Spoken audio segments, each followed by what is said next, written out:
There's a new day dawning, the time is at hand, where the glory of the Lord will be revealed to every man.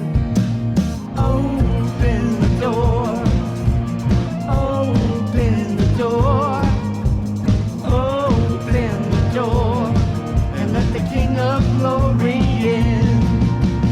Open the door.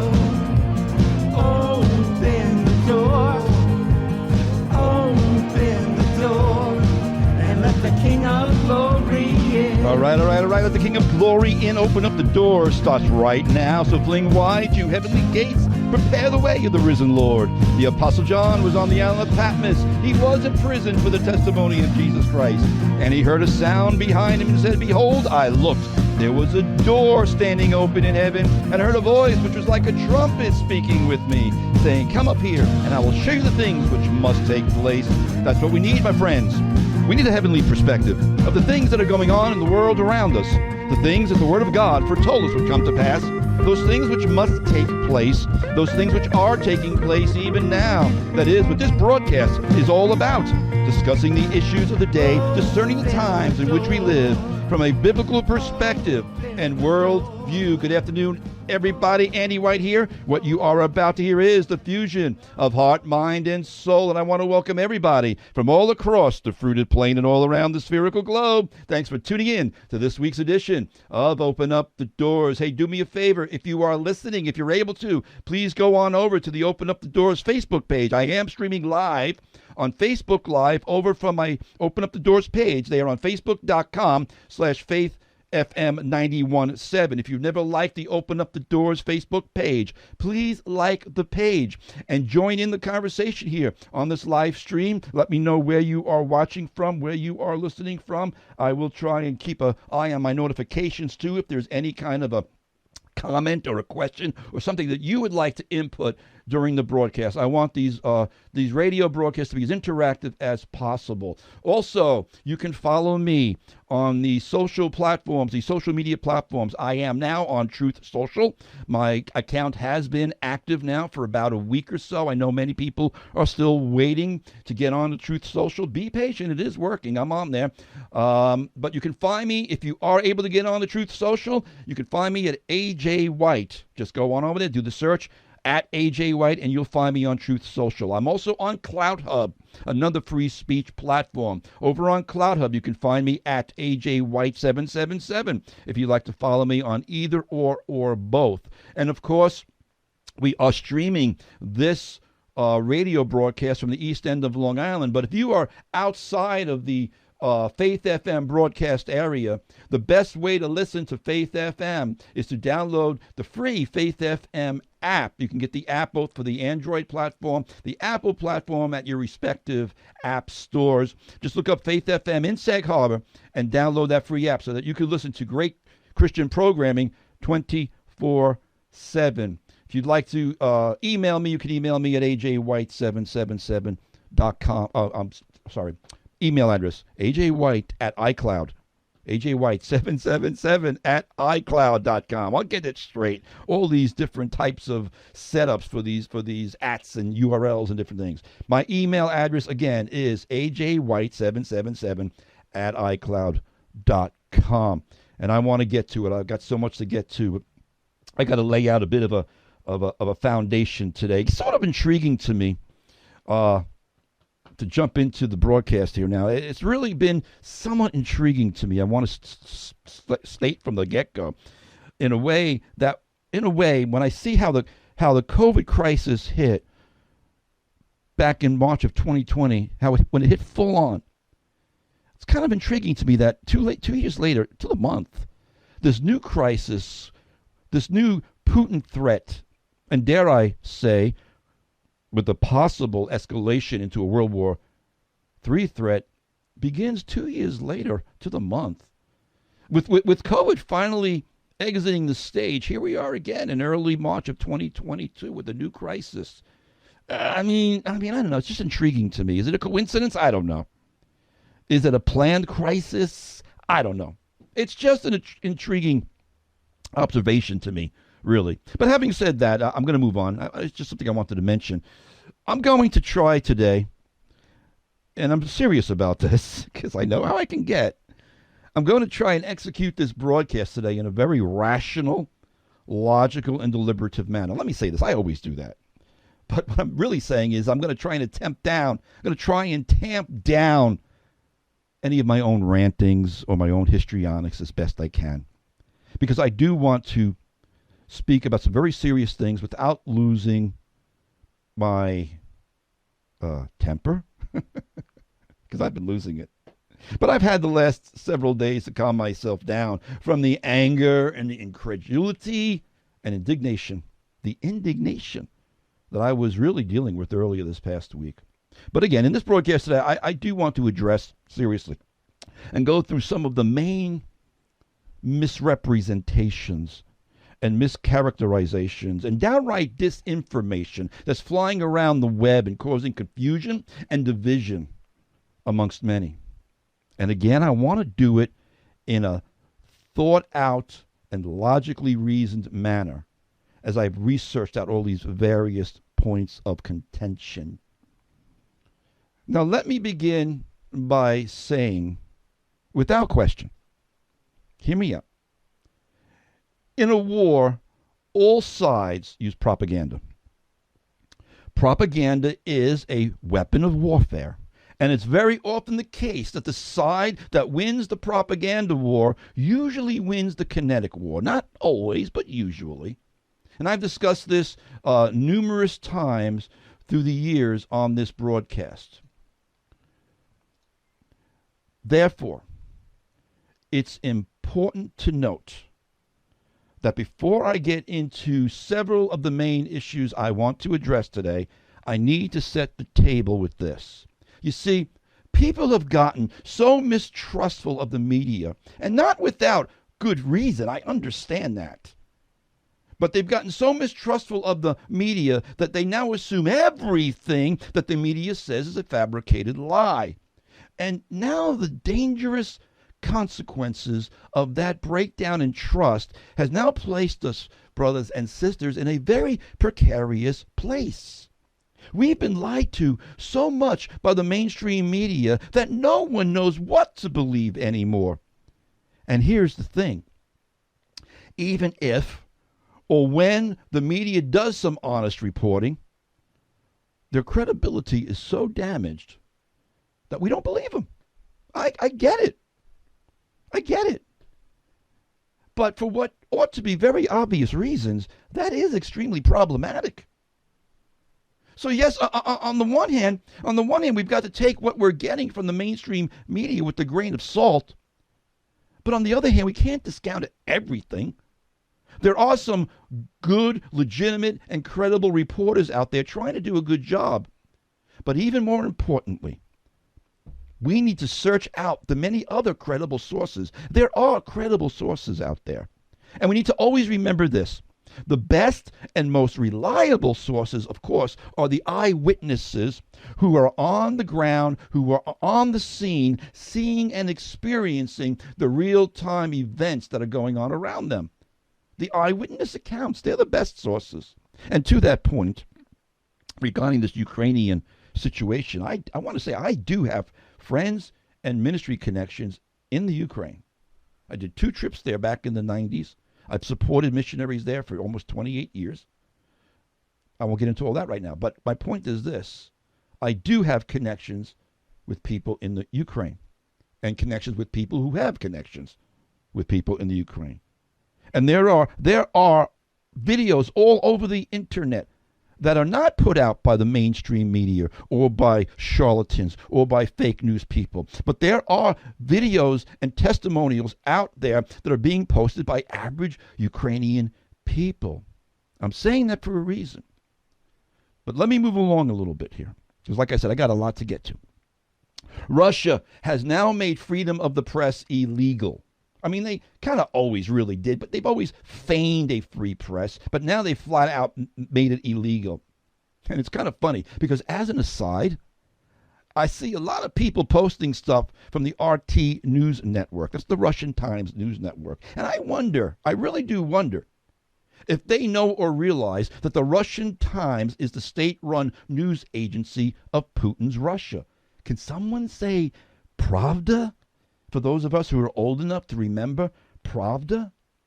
I mean, so this is the thing. If you're going to post something from RT, at least do it with the caveat that it's Russian state propaganda.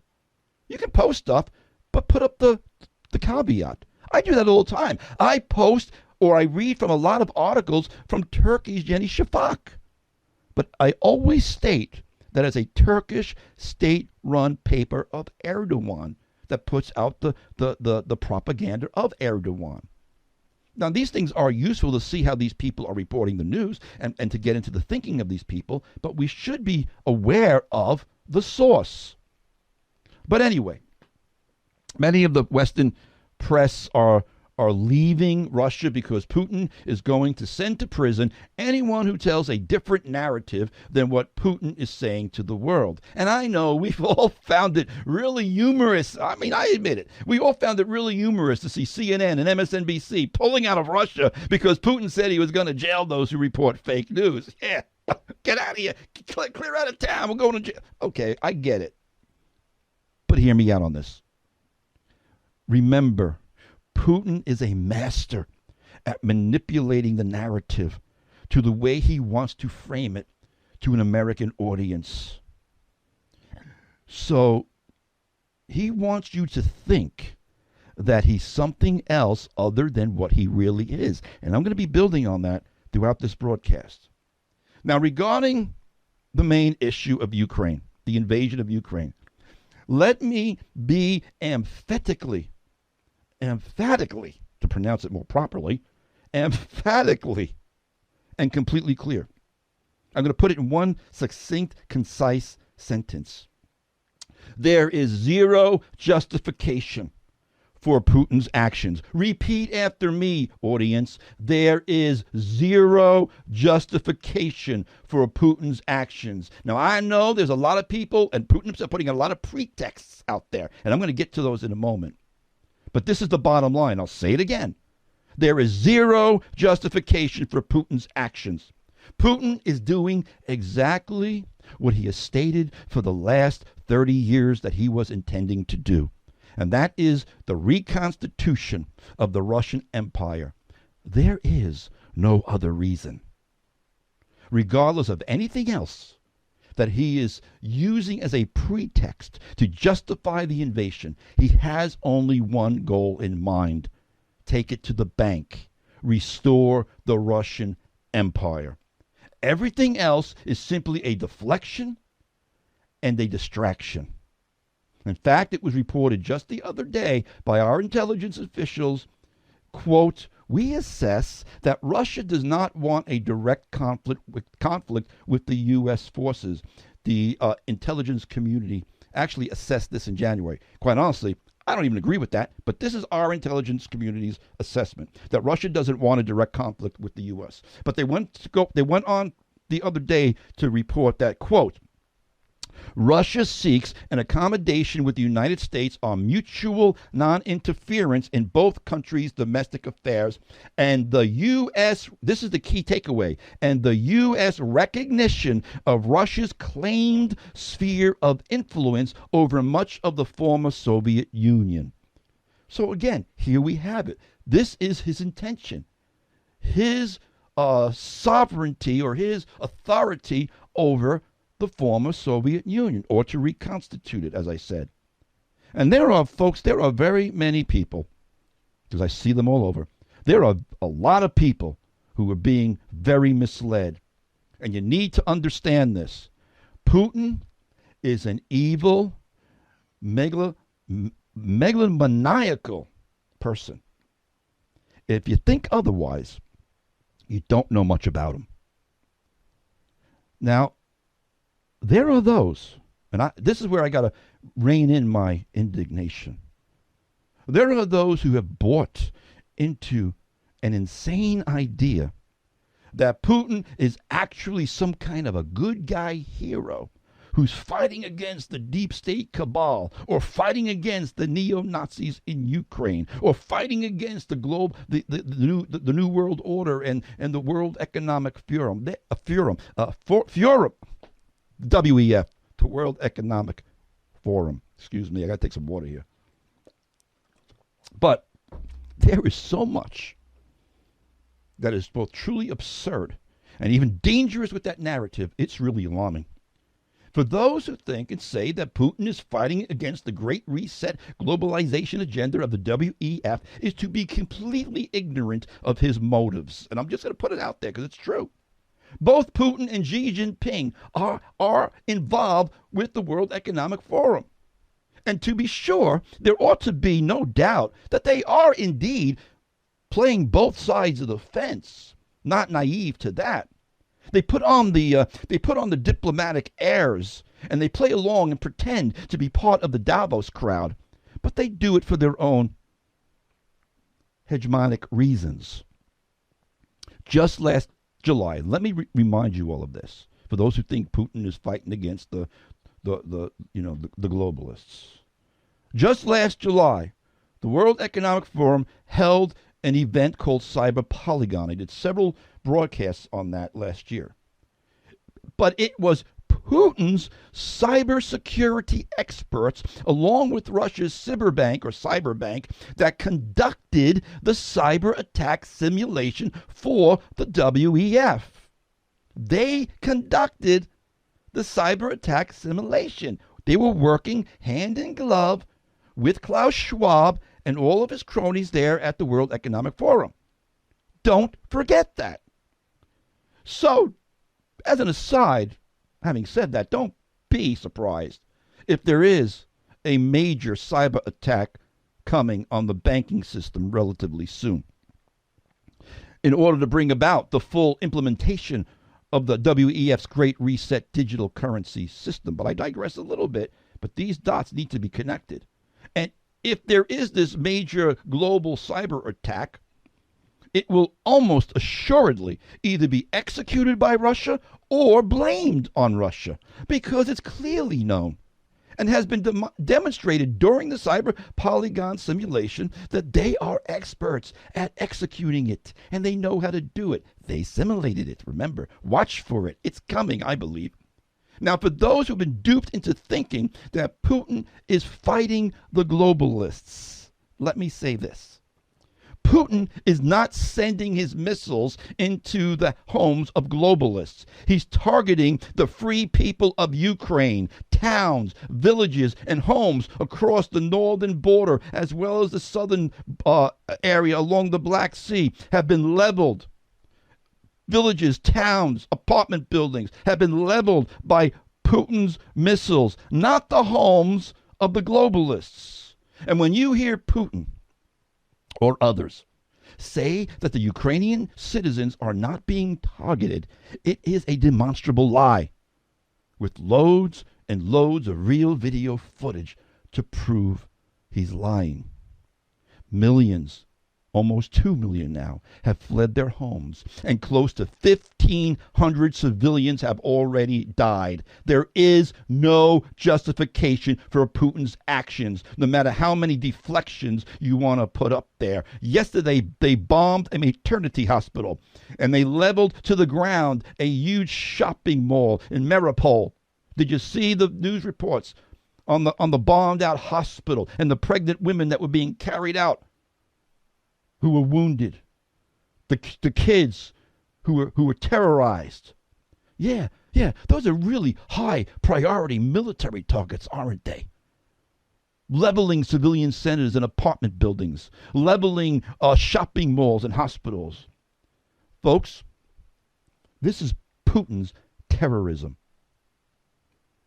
And for those of you who have been drinking, now maybe I shouldn't go there. I'm going to try to do this without the histrionics, without me losing my temper. But it stresses credulity.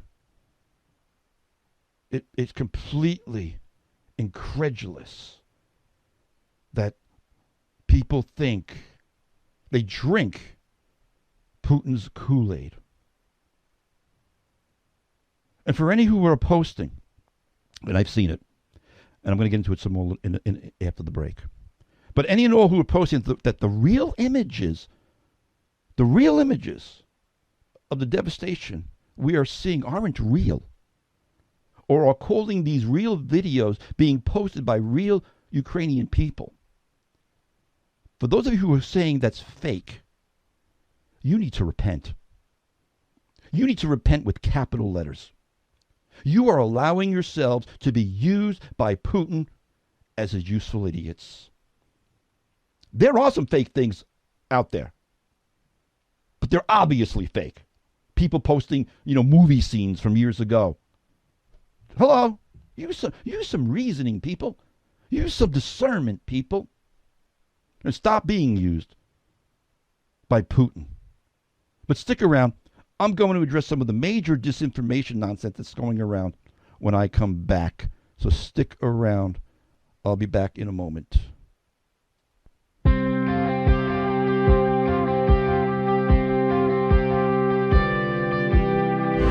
God of angel armies is always by my side. Thank God that he is. Chris Tomlin, whom shall I fear? The God of angel armies is always by my side. Welcome back. Andy White here. You are listening to Open Up the Doors. Integrity in broadcasting here on Faith FM, WEGB 90.7, 93.3 in Napeague, WEGQ 91.7 in Quag, bringing a huge dose of reality to those groping around in the miasma of an alternative universe.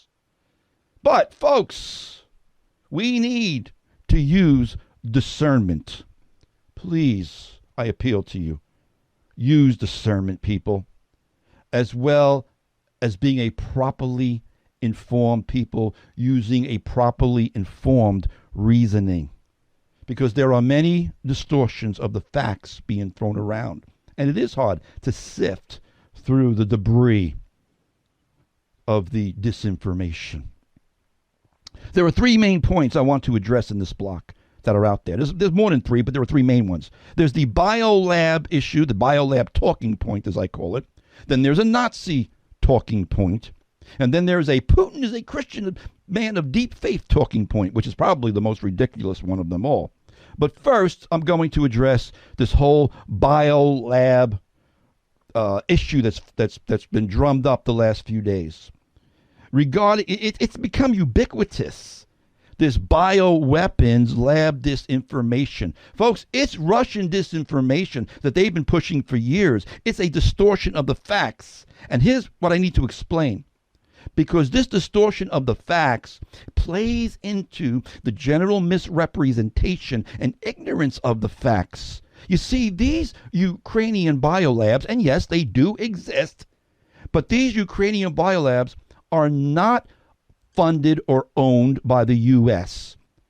And I want to note something here first. This is such an important point.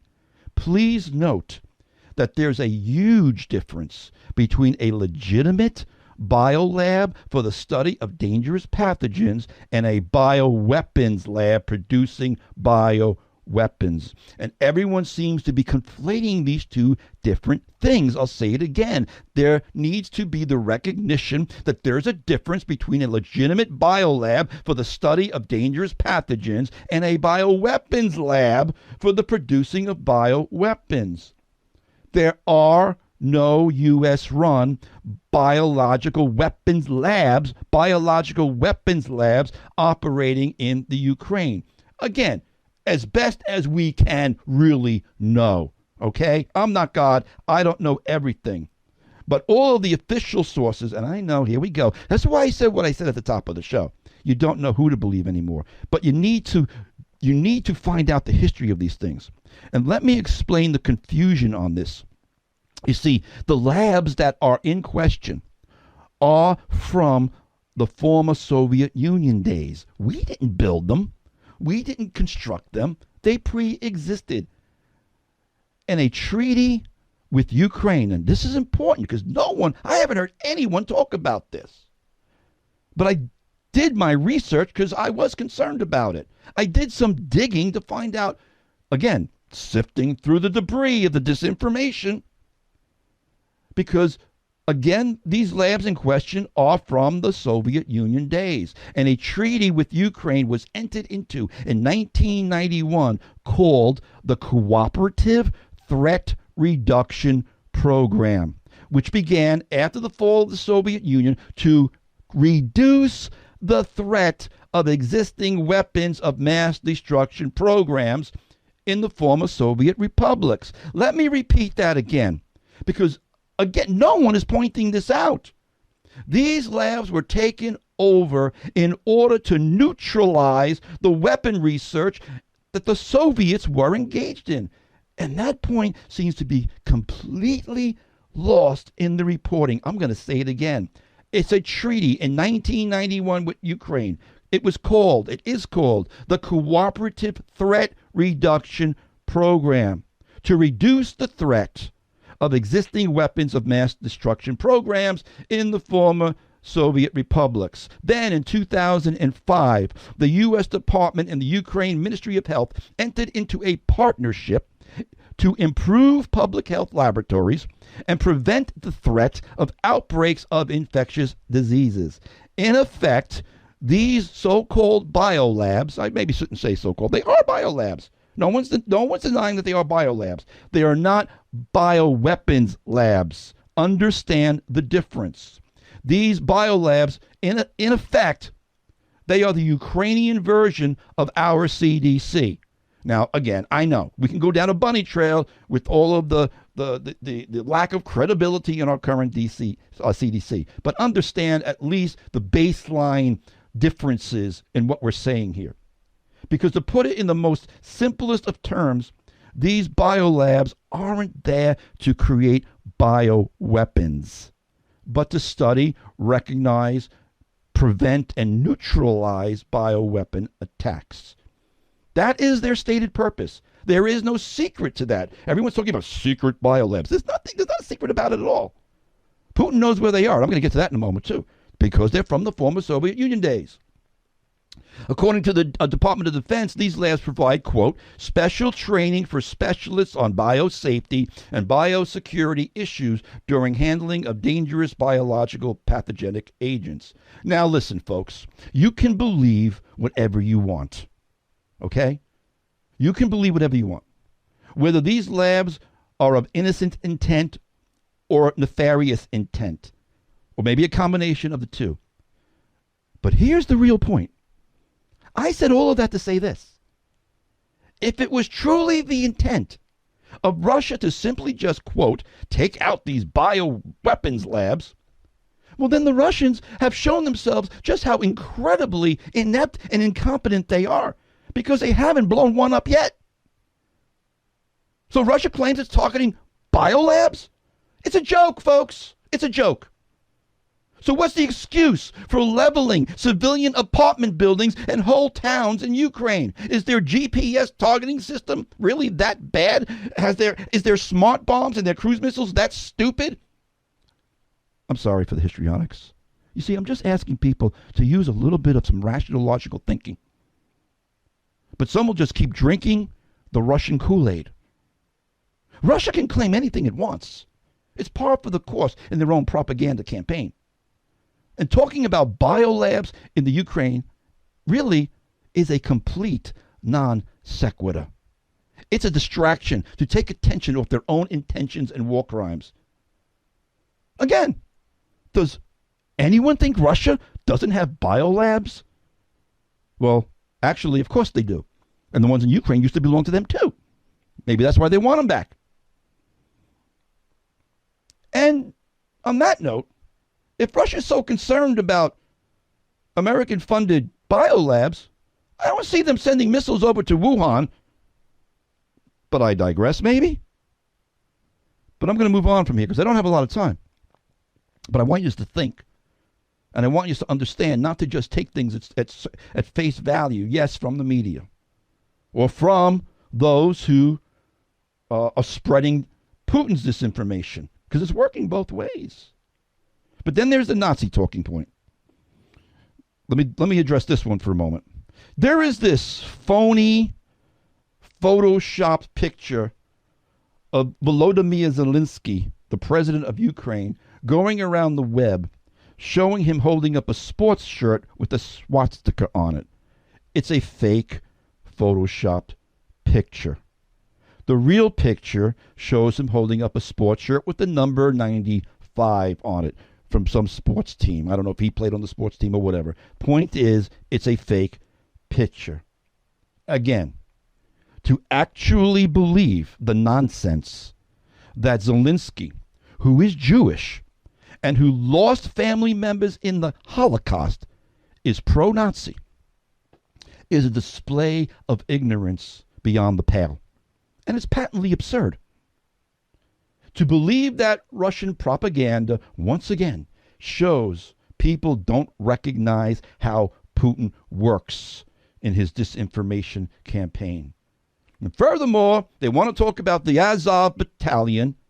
But this Azov battalion, this so-called Nazi problem, long predates Zelensky.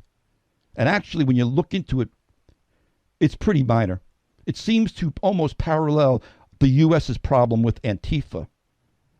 The Azov battalion, Vladimir Putin referenced the presence of such units like the Azov battalion within the Ukrainian military as one of the reasons for launching his so-called special military operation to demilitarize and denazify Ukraine.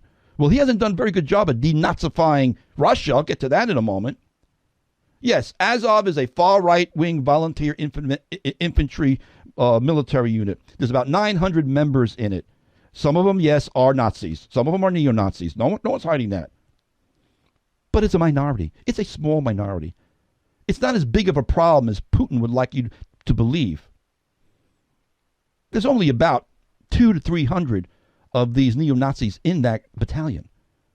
It's probably not really all that much different than any neo-Nazis that we might have in our own armed forces, that our own government has been going after. But our own government has exaggerated it as well. See the parallel here? Oh, there's a Nazi, there's a Nazi. But again, in order to deflect from the real issue of an unprovoked attack by Putin, where innocent people are fleeing their homes and even worse are dying, let's distract from the real crisis by talking about biolabs and Nazis, as though Russia doesn't have biolabs, as though the authoritarian communist at heart, former KGB megalomaniacal Putin is not essentially any different himself than a Nazi. It's ridiculous on several levels. Ever hear of the Wagner Group? The Wagner Group is a paramilitary organization that went in to take out Zelensky. You know what the Wagner Group is? It's Putin's own version of the SS. And the reason it's called the Wagner Group is because the leader who started the Wagner Group in Russia, this psychopath leader who has literally Nazi tattoos on his neck and swastikas and SS symbols tattooed on his neck and body. This is the leader of Putin's Wagner Group, Dmitry Utkin. Again, he's got Nazi SS bolts tattooed on his neck with swastikas. Putin's worried about denazifying Ukraine? Boulder Dash. Utkin is a former Russian soldier. And again, he named the Wagner Group after Hitler's favorite composer.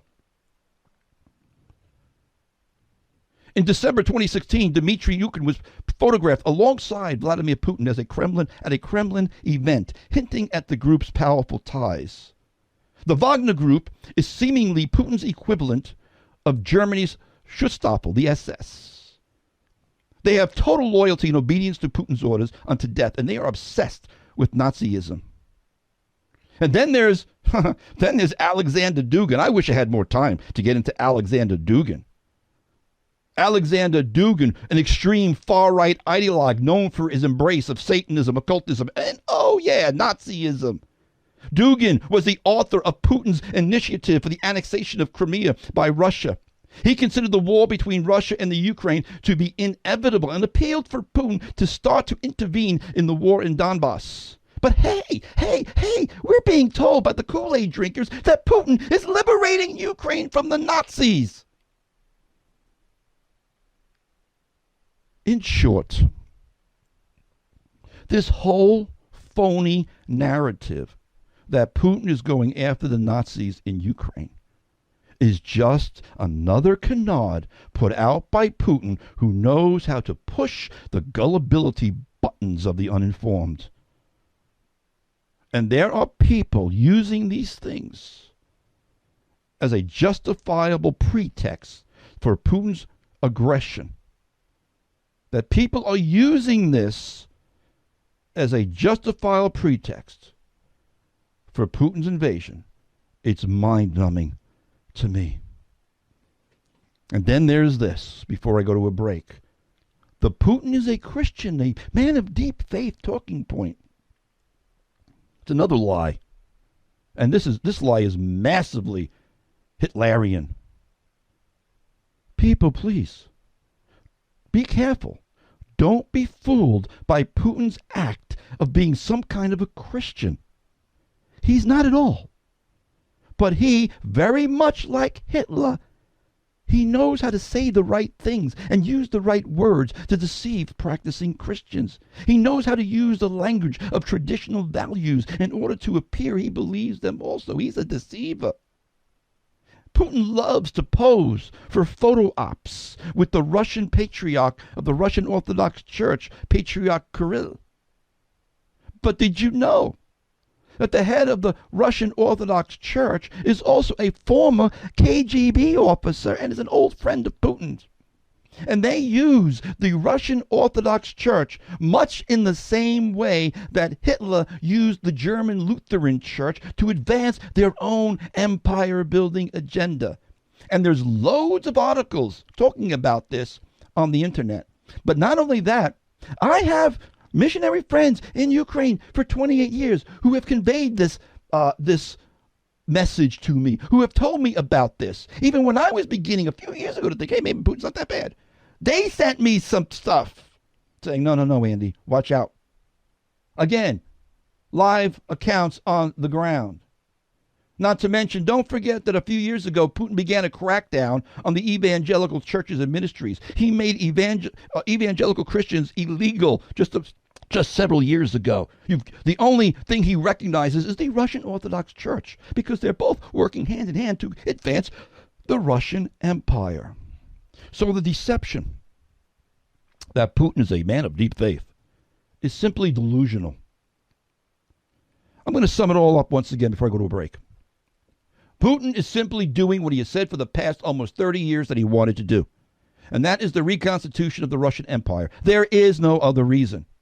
He is just another singular, megalomaniacal, Hitlerian character with his own individual dominionistic goals.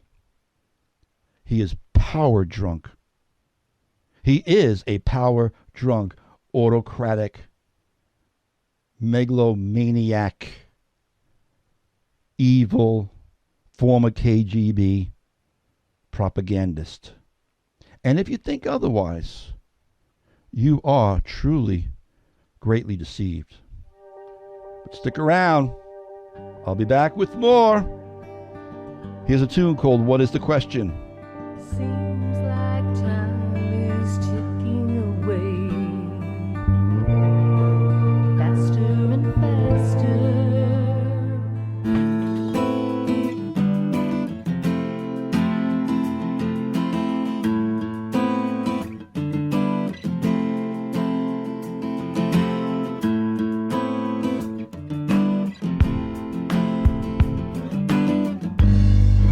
The fusion of heart, mind, and soul. This is Open Up the Doors with Andy White here on Faith FM, WEGB 90.7, 93.3 in that peak, and WEGQ 91.7 in Quag. I want to thank everybody for tuning in to Faith FM and joining in to this week's edition of Open Up the Doors as well. Hey, if you are just joining in, you missed part of the broadcast, we download these broadcasts over to YouTube and Rumble. If you've never subscribed either to my YouTube or my Rumble channels, please do so. For YouTube, just do the search, look up Andy White, Open Up the Doors, hit the little subscription button, and there's a little bell next to it that will give you notifications of when these broadcasts are uploaded. And also on Rumble, you can find me at Rumble at AJ White 777. as well. Again, if you want to check out the archives, we want to make them to be resources for the body of Christ. And I'd almost prefer, well, do what you, I'm not going to say it. I'm not going to go there. Just visit us over there at YouTube and Rumble. I'm also on Truth Social, as I said at the top of the show. Find me over at Truth Social at AJ White. Truth Social, new social media platform, AJ White. You can find me there as well. All right, I think that covers some of my preliminaries. I got a few minutes left here. And I want to see how I want to kind of tie together some things here. I really need to say this because I need to say it. It's just somebody said to me the other. I probably shouldn't go there either. I'm just trying to rein myself in today, folks. I really am, because I think these issues are important. I think I don't want to cloud them up with a lot of emotional things, and I know I could probably tend to do that. But I need to say this: the cognitive dissonance of many professing Christians is truly amazing to me. On the one hand, many think Putin is God. He's not. And on the other hand, in some cases, these very same people think he's a hero liberating the Ukraine. He's not. I don't even know how you could square that circle anyway. But it does put new insight into when Jesus said that, if possible, even the elect would be deceived. Because what we need, and it keeps coming up week after week after week, I've noticed, what we need today more than ever is discernment. We need discernment. We need to be surrounded. We need to be marinating ourselves in the presence of the Spirit of God. You know, and it's since I've been engaging with some who've bought into the delusional belief that Putin is liberating the Ukrainian people from the globalists and the Nazis, and all these people keep trying to justify his invasion by pointing out to the corruption of the Ukrainian government and also deflecting blame to all the crimes and sins of America. Well, then I suppose logic would dictate, and based upon the talking points that I've been hearing from these Kool-Aid drinking Putin sycophants, they would be perfectly fine with when Russia and China or whoever starts bombing, invading us for exactly the same reasons.